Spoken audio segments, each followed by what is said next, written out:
President Obama, he started out by promising hope and change and a better tomorrow. Here we are, 8 years later, and here's where we are as a country. These numbers don't lie.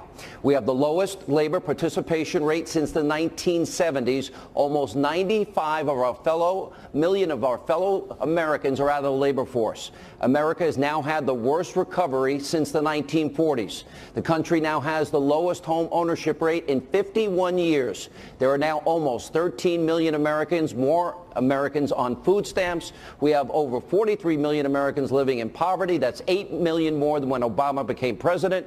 Median household income is now lower than it was in 2007. Today in America, 1 in 5 households do not have a single family member that works. 1 in 6 American men age 18 to 34, they're either in jail or out of work. And President Obama will be leaving office having accumulated more debt than all 43 presidents before him combined. Obama will be leaving office having accumulated more debt than all 43 presidents before him combined. More debt than all 43 presidents before him combined. Continues to spout reckless ideas that will run up our debt and cause another economic crash. I'm here today to...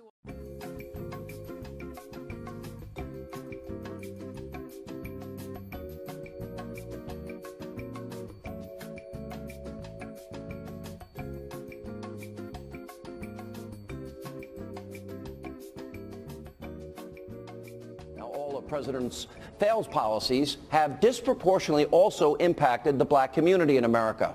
Now, since Obama took office, there has been a 58% increase in the number of African Americans on food stamps. We have seen a 20% jump in the number of African Americans who are no longer in the labor force.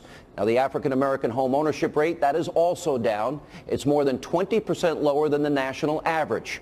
African American unemployment is 8.1%. The national average is 4.9%. The wage gap between African Americans and white workers is the worst in nearly 40 years. Median household income for African Americans is $20,000 less than the national average. And the African American poverty rate is 24.1%. That is over 10% higher than the national average.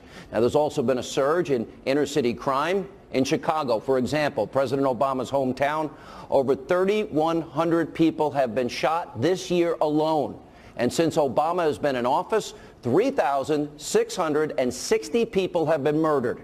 And according to the Chicago Tribune, historical stats now show that 75% of those victims are African American. Then, on top of all of that, our educational system in America is especially bad in inner city America. High school graduation rates are 9% lower for African American students than the national average. And according to the most recent statistics, the high school dropout rate for African American students is also higher than the national average. Now, the results should be much better given that the U.S., get this, is now ranked 4th in the world in terms of money we spend per pupil. Now, per student, it works out to be $11,600 per student. Now, despite the high spending, America ranks 17th in reading, 19th in science, 26th in math. And by the way, we've not even talked about the disaster that is Obama and Hillary Clinton's foreign policy, Iran, Iraq, Afghanistan, Egypt, Libya, Syria, China, North Korea, Russia. Hillary Clinton wants to continue, she says, Obama's policies. Now, the country deserves better, and the African American community deserves better. Tonight, Donald Trump joins us for the entire hour to talk about where we are and what he will help do to fix these problems if he's elected president. For most of this hour, I'll be turning things over to this audience and let them ask the GOP nominee the questions that are on their mind. We've got a lot to get to, so help me in joining and welcoming the 2016 Republican presidential nominee, Donald Trump.